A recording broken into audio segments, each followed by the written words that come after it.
সক্রিয় মৌসুমি বায়ুর প্রভাবে উত্তর বঙ্গোপসাগরে বায়ুচাপের তারতম্যের আধিক্য বিরাজ করছে।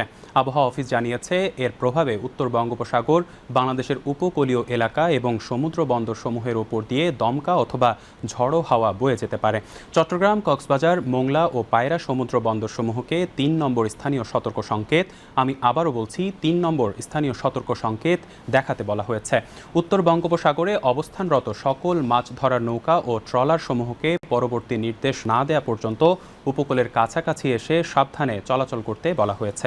এদিকে আগামীকাল সন্ধ্যা ৬টা পর্যন্ত আবহাওয়ার পূর্বাভাসে বলা হয়েছে, খুলনা, বরিশাল ও চট্টগ্রাম বিভাগের অধিকাংশ জায়গায় এবং রংপুর, রাজশাহী, ঢাকা, ময়মনসিংহ ও সিলেট বিভাগের অনেক জায়গায় অস্থায়ীভাবে দমকা হাওয়া সহ হালকা থেকে মাঝারি ধরনের বৃষ্টি অথবা বজ্রসহ বৃষ্টি হতে পারে।